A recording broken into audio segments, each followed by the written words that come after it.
Sejam bem-vindos ao Vai Ter Rock, as faces de um Brasil multicultural sob o olhar capixaba.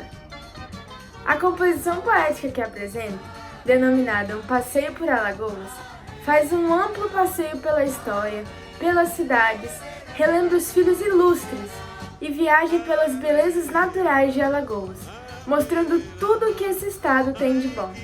Ao fazer esse passeio poético, o ouvinte vai perceber por que Alagoas é um dos berços mais ricos da cultura brasileira. Espero que goste. Alagoas, minha terra, minha querida Alagoas. Vamos passear por ela para ver quantas coisas boas. Maceió é o destino de inúmeros brasileiros.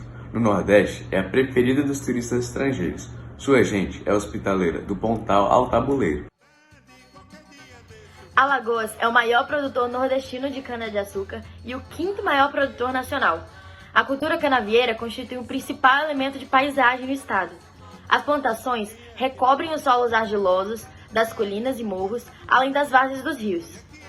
Em 1718, Alagoas contava com apenas 23 engenhos, também denominados banguês, chegando, em meados do século XIX, a mais de 400 engenhos. A região do plantio de cana-de-açúcar em Alagoas é concentrada na zona da mata e no agreste. O período indutivo ocorre nos meses de fevereiro a março, podendo ocorrer com menos frequência no mês de abril, e o florescimento acontece nos meses de abril, maio e junho. O investimento na cana-de-açúcar foi responsável pela formação e desenvolvimento do estado e responde por cerca de 27% do PIB, além de gerar milhares de empregos. Teve dentre os principais destinos para exportação países como Argélia, Canadá e Estados Unidos. Vamos viajar no tempo. Vamos voltar ao passado, passear por Alagoas, esse meu querido estado, conhecendo sua história com os meus versos rimados.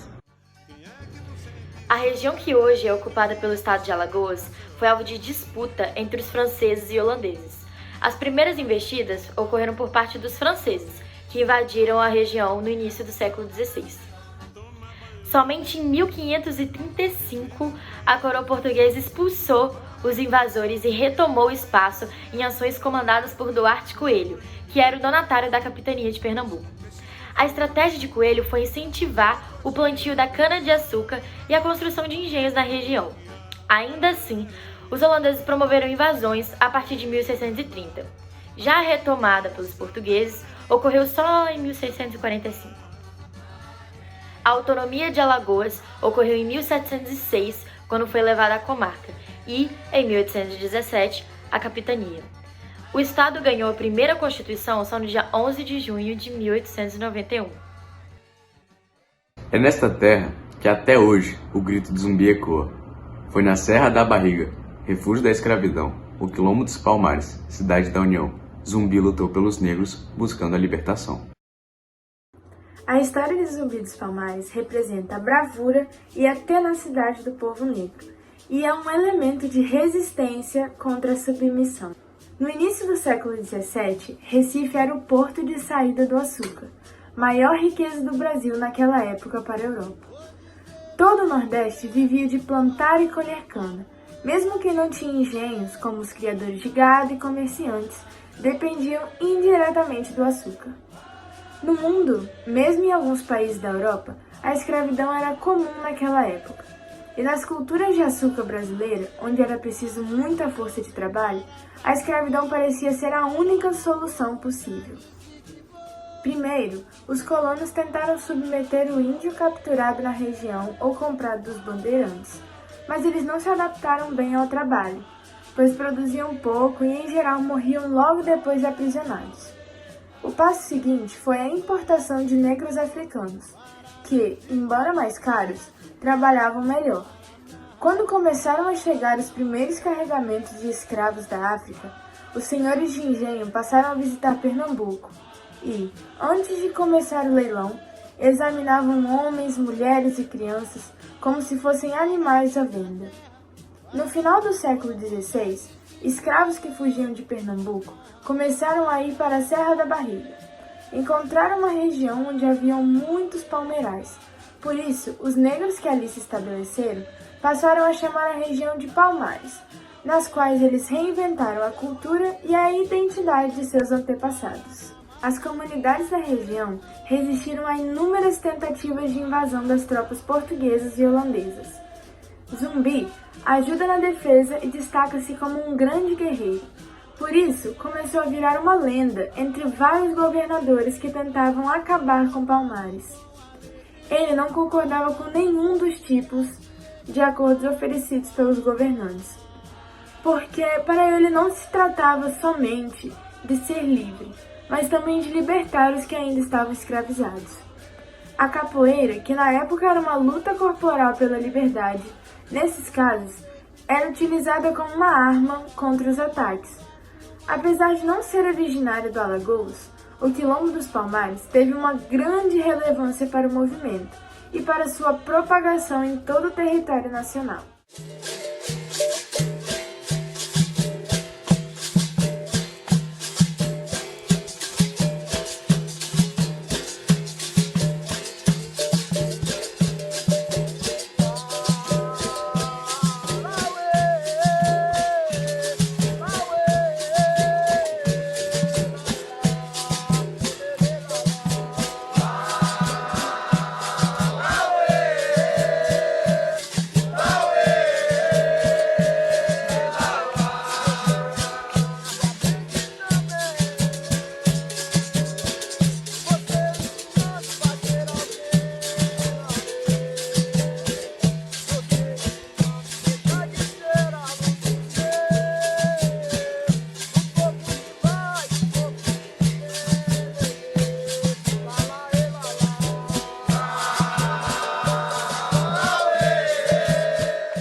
Essa é a terra de guerreiros, como o Mestel Brandão, dos pastores e cheganças que transmitem animação, do coco de roda e taieira, folclore de tradição.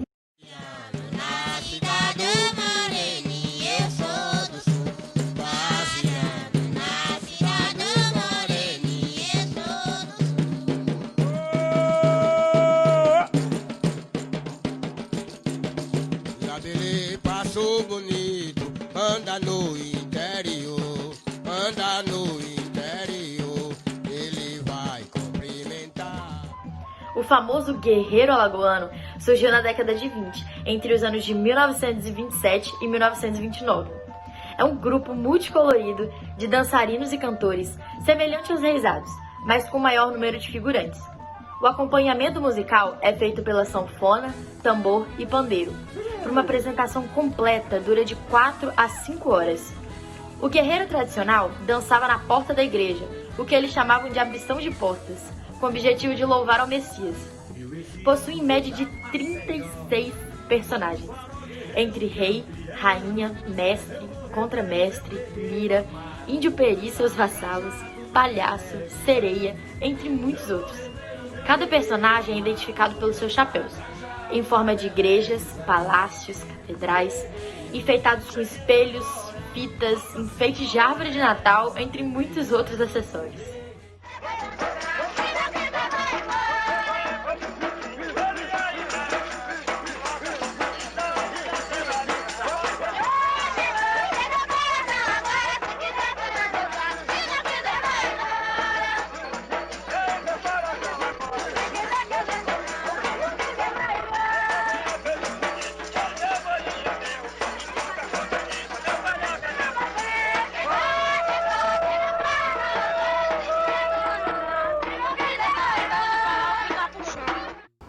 Agora vamos conhecer mais uma dança típica nordestina, que é o samba de coco.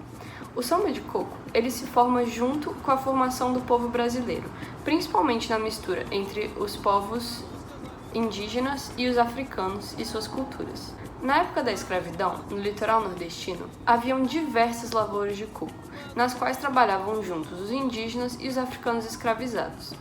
Em meio ao seu trabalho, quebrando, raspando o coco, surgiu uma cantoria, acompanhada pela batida produzida pelo próprio coco, pelas palmas com a mão e pela batida do pé, o tropé. Essa prática se tornou muito importante na época, pois servia como um escape, não físico, mas mental e espiritual para os escravos. A dança é executada de diversas formas, variando de estado para estado. mas basicamente é praticada em pares, fileiras ou círculos durante festas populares no litoral e no sertão nordestino. Outra característica que existe nas rodas de coco é o repente, quando os cantadores improvisam rimas pensadas na hora e usam isso como forma de se expressar, sempre marcados pelas batidas dos pés e a palma das mãos.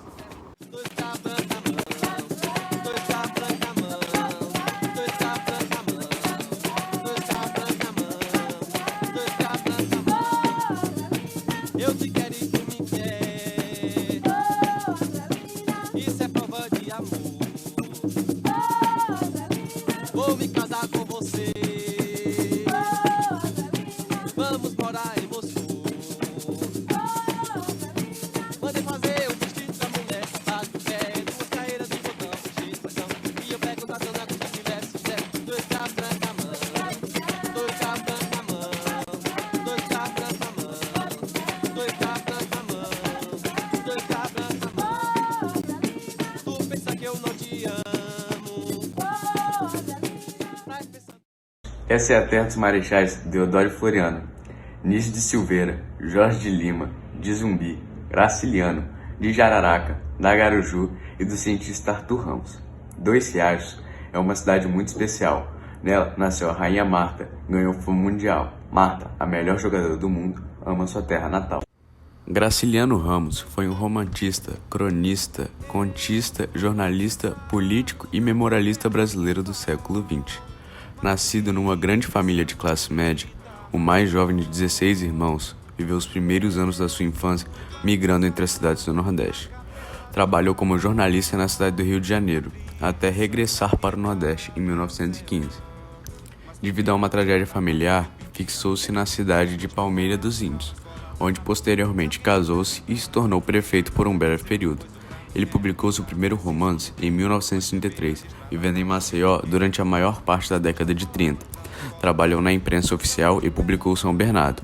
Foi preso na capital alagoana em março de 1936, acusado de ser militante comunista, incidente que o inspirou a publicar duas de suas principais obras, Angústia e o texto Baleia, que daria origem a Vidas Secas em 1938.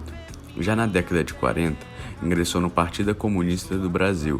Morreu em 20 de março de 1953, aos 60 anos de idade, no Rio de Janeiro. Suas obras póstumas notáveis incluem a Memória do Carcere, a Crônica Viagem e o Livro dos Contos e Histórias de Alexandre. A obra de Graciliano recebeu riqueza da crítica literária e a atenção do mundo acadêmico. Seu romance modernista é visto como um clássico da literatura brasileira até hoje.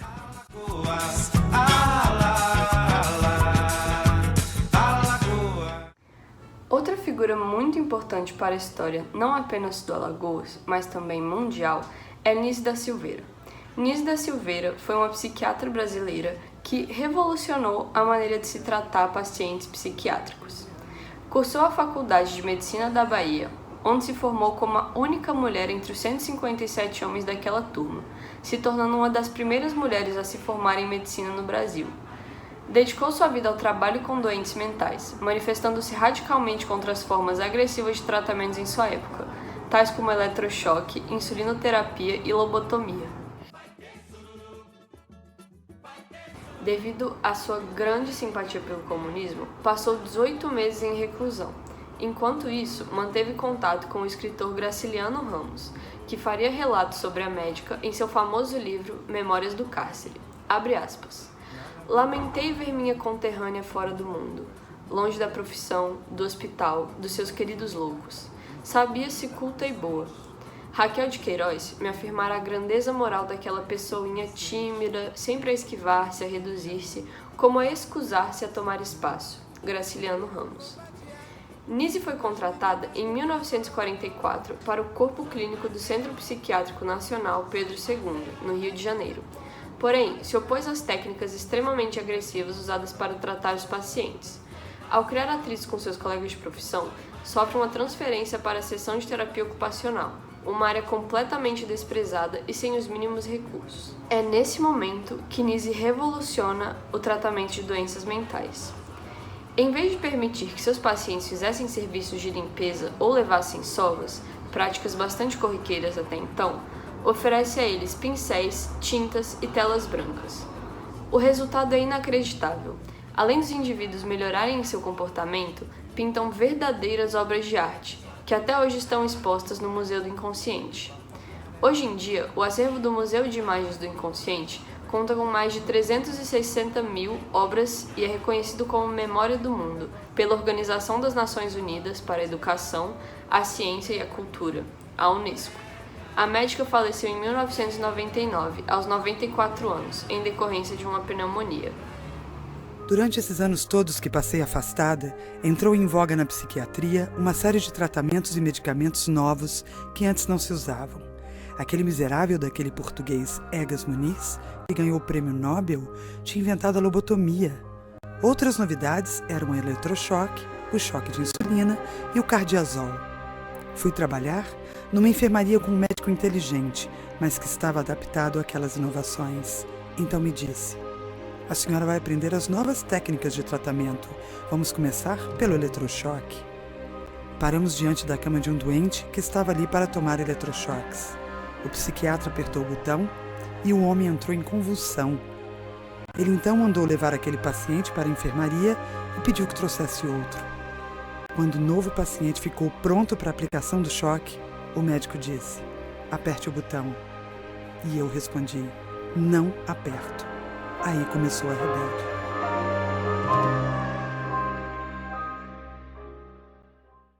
Marta Vieira da Silva nasceu em Dois Riachos, Alagoas, em 19 de fevereiro de 1986.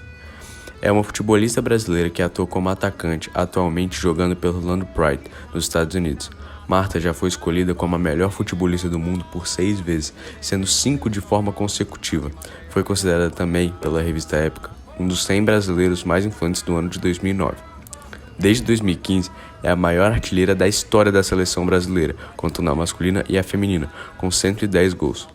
No duelo entre Brasil e Itália pela fase de grupos da Copa de 2019, marcou seu 17º gol, consagrando-se como a maior artilheira da Copa do Mundo de futebol feminino e também a pessoa com o maior número de gols em Copas do Mundo, entre homens e mulheres. Além disso, é a primeira e até hoje a única a marcar em 5 edições diferentes do torneio.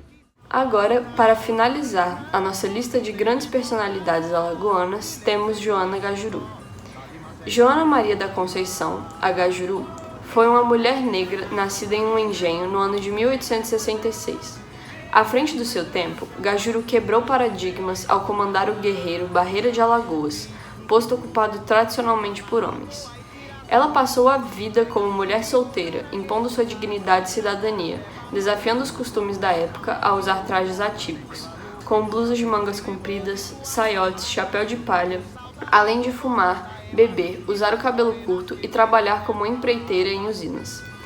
Joana Gajuru, majestosa, puxando o folguedo mais contundente das Alagoas, chegou a chefiar 60 homens em obras, ficando responsável pelo pagamento dos trabalhadores. Durante 70 anos, Joana Gajuru levou sua festa por todo o estado de Alagoas, começando na noite de Natal, passando pelo Dia de Reis e se estendendo durante os meses de janeiro e fevereiro. Gajuru viveu mais de 120 anos. As poucas fotografias que restam são de uma de suas últimas festas que promoveu, mas quando já estava bem velhinha e com a saúde abalada. Morreu gloriosa no ano de 1986. E é claro que eu não poderia deixar de falar da adaptação do Estado ao novo coronavírus, já que esse é o assunto mais abordado no momento, né? O governo de Alagoas e o Programa das Nações Unidas para os Assentamentos Humanos iniciaram a execução de um projeto para o enfrentamento da pandemia do coronavírus. O projeto é o único do Brasil selecionado entre 56 propostas do mundo e é financiado pelo Fundo Emergencial para Atividades de Apoio ao Combate à Covid-19. Nas suas férias, visite nossas belíssimas cidades. Não precise ir muito longe buscar a felicidade. Passeie por Alagoas, divirta-se e fique à vontade. Mesmo sem sair de casa, você pode viajar. Conhecer o mais de Alagoas de uma forma popular. Nos versos de Sérgio Moraes, alagoano do Pilar. Bom, pessoal, esse foi o nosso passeio por Alagoas. Conhecemos um pouco mais de suas grandes personalidades, como Graciliano Ramos, um grande nome da literatura. Ouvimos também um pouco mais sobre o ciclo da cana, Legal, né? E o herói Zumbi dos Palmares, que deu sua vida para salvar seu povo. Nós, sinceramente, amamos.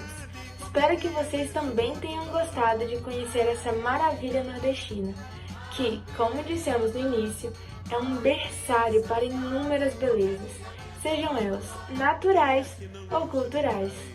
Obrigada! Quem é que não sente saudade do dia de sol em Maceió? Quem é que não gosta de um carinho? Quem é que não gosta de um xodó? Quem é que não sente saudade do dia de sol em Maceió? Num passeio de barco de Jangadeira até na piscina no meio do mar, levar sua namoradinha pra um dia feliz regressar. Num domingo de sol bem cedinho, passear na lagoa de Mundaú, tomar uma cachaça no